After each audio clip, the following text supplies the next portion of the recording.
This is Dr. Mobeen Sayed. Today I want to discuss the same study that I've been discussing for 2 days before, the postural orthostatic tachycardia syndrome, or POTS, incidence before and after vaccination and before and after COVID infection.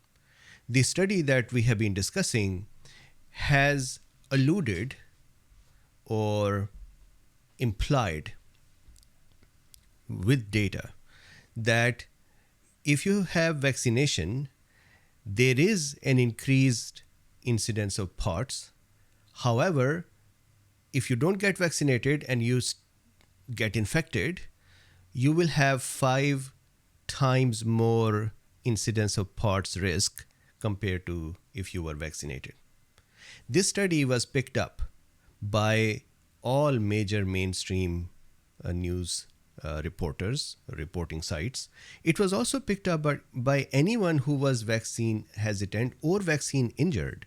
And the reason was that this study demonstrated that POTS can occur after vaccination. And that data was statistically significant. So this study itself has value for anyone who is injured and has POTS and whose doctor does not agree. They can point to this study. Similarly, those who do not like this vaccine, they also can point to the study and say, look, the study says the POTS can occur, so vaccine can cause injury. This is also used by those who love vaccines or want to promote these vaccines. They are saying that, hey, look, the vaccine is protecting from a risk of 5 times higher incidence of POTS in COVID infected. However, my analysis and then analysis with some of the folks, some of the friends who have been working with me on this study for 3-4 days now, statisticians, PhDs, data analysts, to kind of try to make sense of it. And my opinion now has become that this study has incorrectly used data. They have the data that is correct, but they have incorrectly used it to create a talking point. That talking point is incorrect.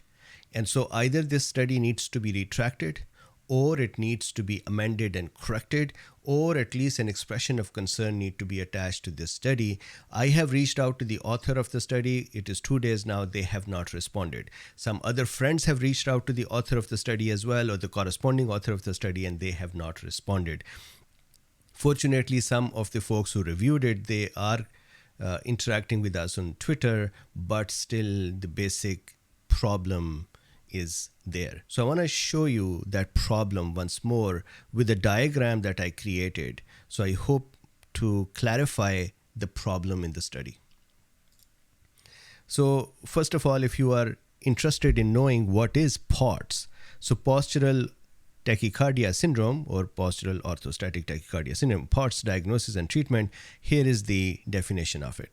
I've discussed these things before, so I'm not going in the detail. This is a review or a responding article by one of the reviewers, and you can see them here. Actually, both of the folks here have been engaging with us on Twitter, so thank you very much for your work and for engaging with us. And then here is the actual study that I'm going to be discussing now. This is their data table for vaccinated. There were 284,592 people included in the study who were vaccinated. And then here are 12,460 who were infected with SARS-CoV-2 infection or COVID and were part of this discussion. I think this study is from the Los Angeles area. Then here is some more data points as well. I also want to show you a figure 3 here, that we will come to this figure in a bit as well. So let me just open it separately here. So with this background, I also want to just quickly flash the homework that I did. So here is the data table. So if you go into the data availability, there are links in the study that say data for figure 1, 2, and 3. I downloaded them. This is, if you see here, this is data for figure 1A, that is all patients vaccinated. And this is the original data table. I took that data table and made a copy on the right here, and I removed everything that was not POTS because that is the data point that they have used. So here, if you look at this one, and if it is an eye chart, leave it. I'm going to show you a drawing as well. But in here, what they've done is they've said people who got vaccinated in that cohort before vaccination, what was the incidence of POTS? So, for example, 0.68%. And this was a 90-day duration. And after, this is 0.91%, and again 90 days duration. And then the odds ratio, right? So they have a similar table for figure 2, which is for the infected individuals, and I took that table as well and did the same treatment here as well. So with this whole context, let's look at the diagram. I believe this one diagram should be sufficient to answer or present to you where I am getting confused, and I feel that either I am very wrong and I'll be happy to remove this video and the video before, or this study needs to be corrected. So here is how the study is. Start from here, top left. This is the vaccine cohort. This whole row is the vaccine cohort. And I showed you the numbers before. In this cohort, before the exposure being vaccination, before the exposure, 0.68% of the individuals were suffering or developing new diagnosis of POTS within their time frame of the study. So 0.68%. So I showed that here with this little community here, and one person, 0.68% of the person is suffering from POTS. Of course, that is not how it works, but that is the way to represent percentage in this diagram. Otherwise, it is about 568 people or 150, sorry. So somewhere like that. So 0.68%. Once they were vaccinated, the vaccinated cohort had an increased incidence of POTS. So that means there is something to do with vaccine. And that incidence increased from 0.68, that is this part, to 0.91.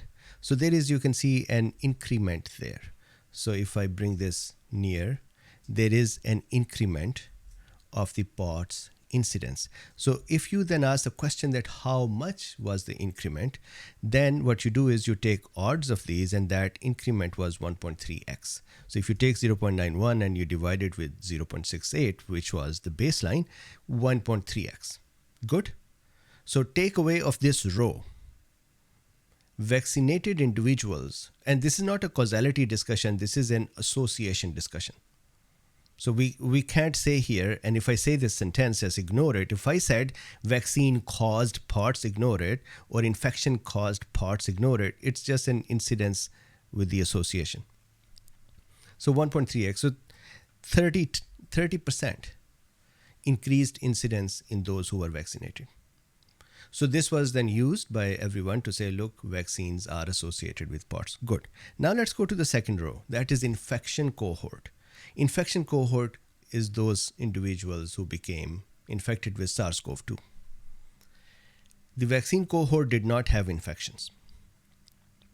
Okay, so in this one, check this out. And I think this will bring you to my problem.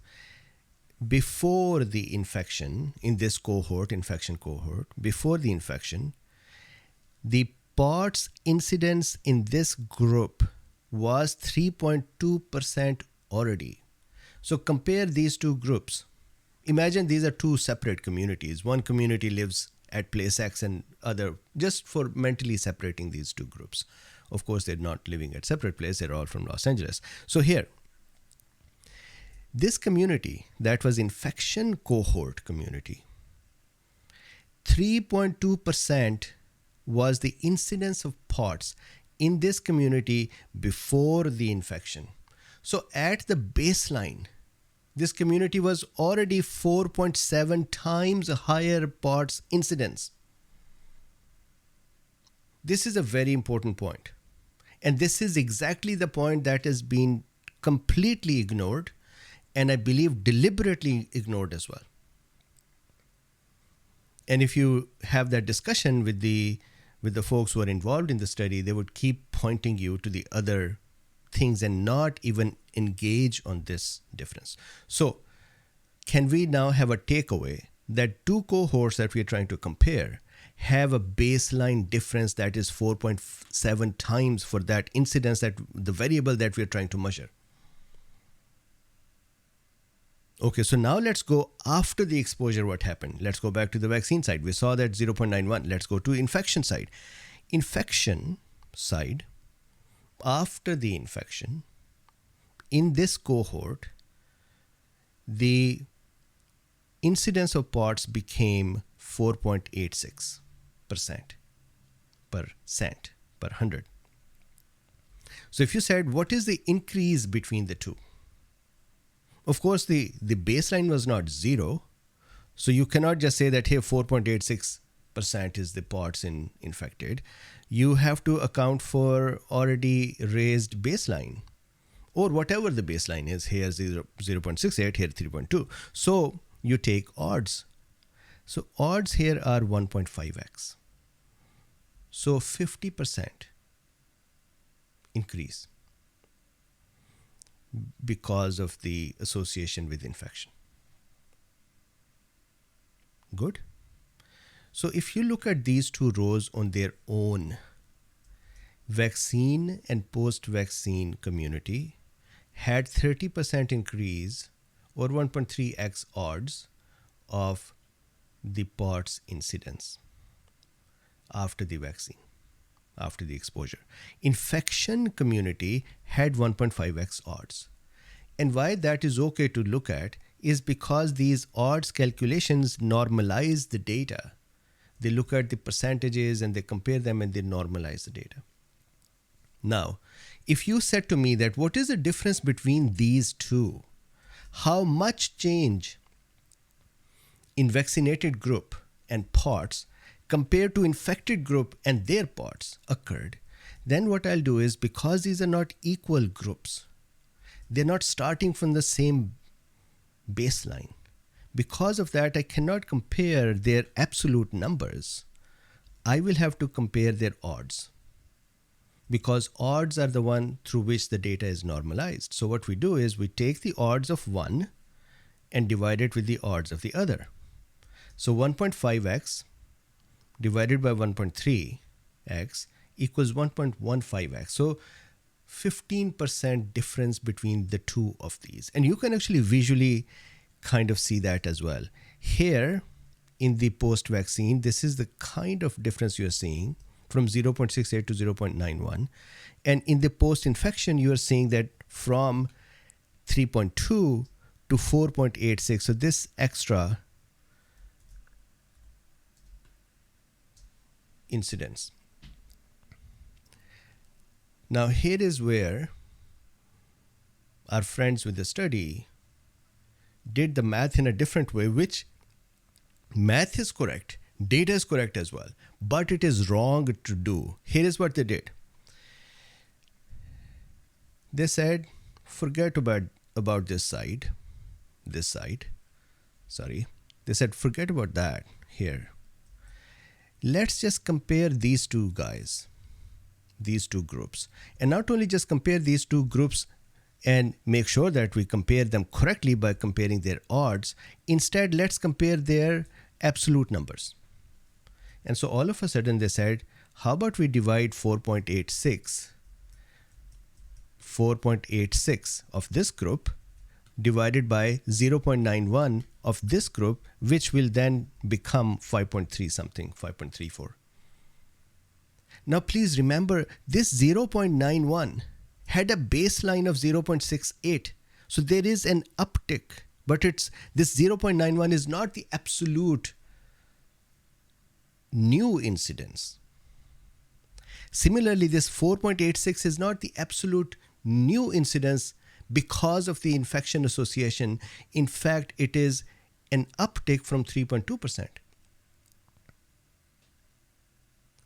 So because the basic cohort levels are different, these two communities, my apologies, my markers, these two communities cannot be compared with the baseline. They are saying, forget about this.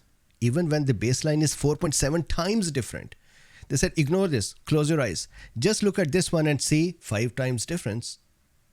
Well, there was already 4.7 times difference to begin with. They said, no, forget about that.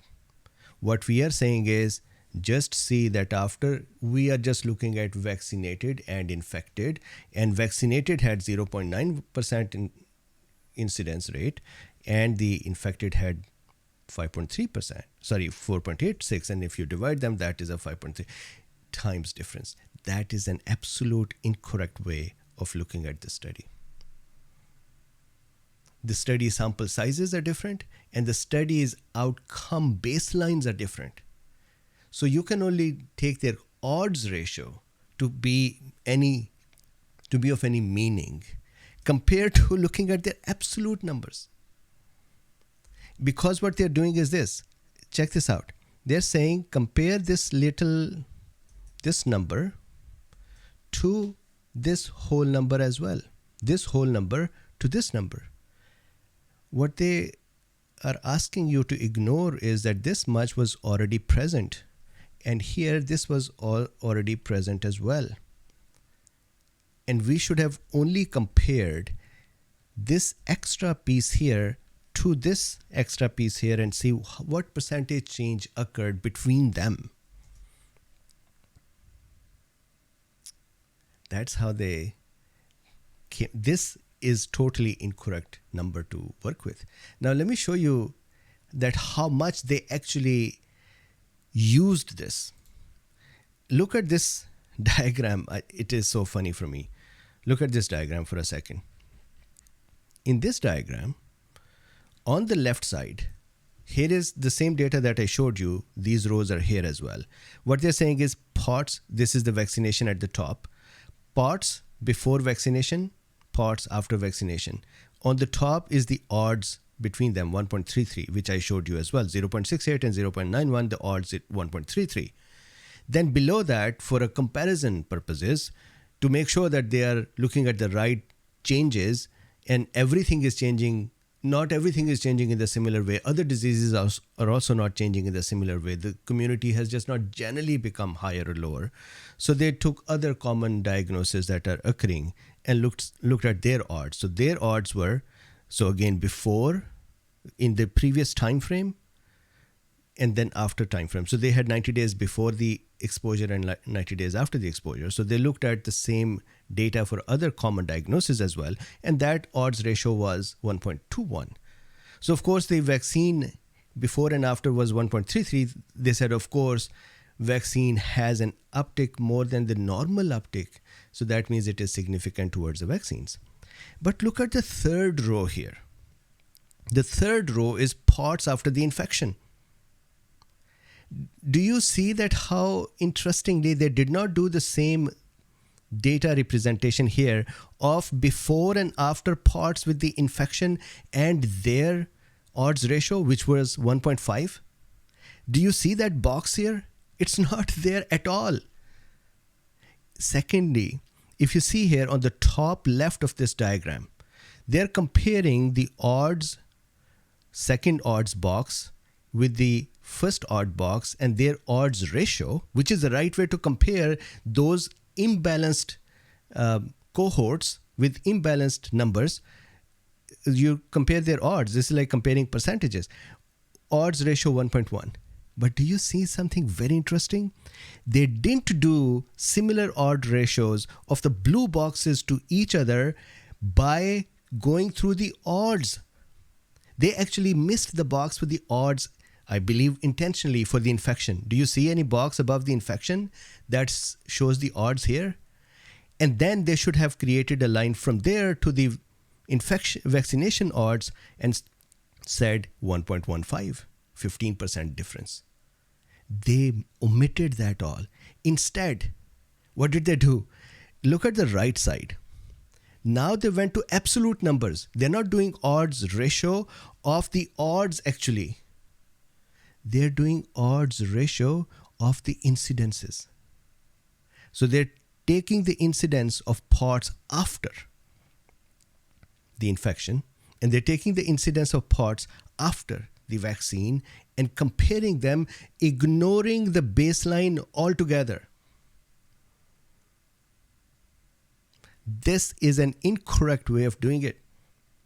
Then if you look at the right side of this diagram, the right side here, let me see if I can move it below my picture. If you see the right side here, the yellow ones are infections, blue ones are vaccinations, and then the rate of development of new diagnosis of various diagnoses here. That include various categories that rise up to be POTS or are included in POTS. Once again, there is a trick in this diagram. Do you know what the trick is? This is all the data after the exposures, after the vaccination or after the infection. This ignores any baseline differences. Before the vaccination, the baseline was 0.68. After the vaccination, it went up to 0.9 something, right? 9.1 or 2.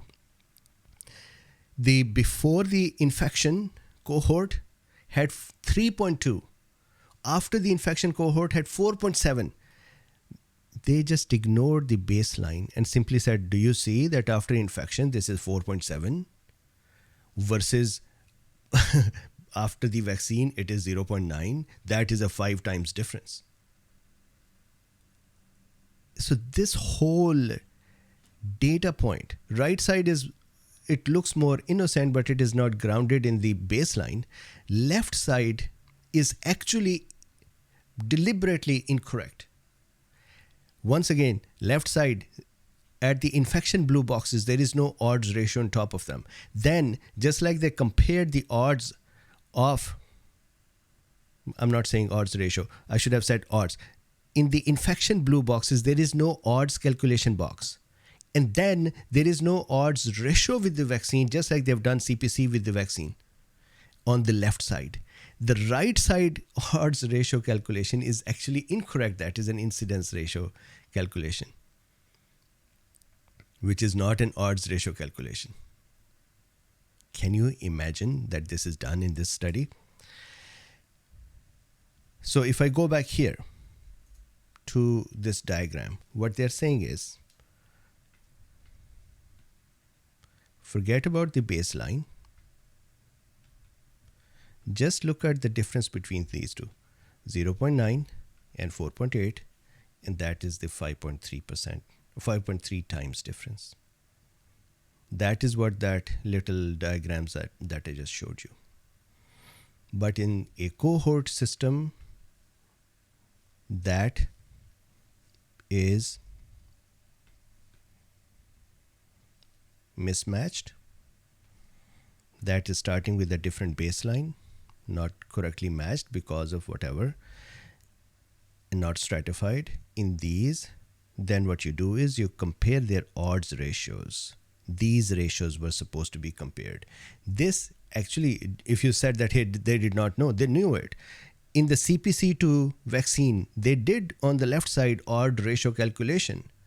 On the right side, which the thing that they called odds ratio is actually not the odds ratio. Odds ratios were these. Odds ratio is the ratio of these odds. Odds ratio is not the ratio of the incidence.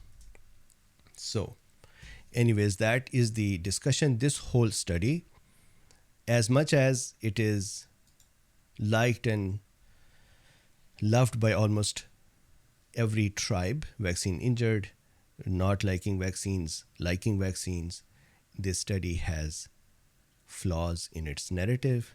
data is correct, that narrative and the conclusion of 5 times have to be taken back. It is incorrect. And it has to be corrected to 1.15x from 530% change to 15% change. That has to happen. I'm going to write to the journal as well. We'll keep discussing with the authors too if they engage. The original author has not engaged. Thank you very much. Talk to you later. And by the way, if you would like to support this work, there are links in the description that you can use to support this work.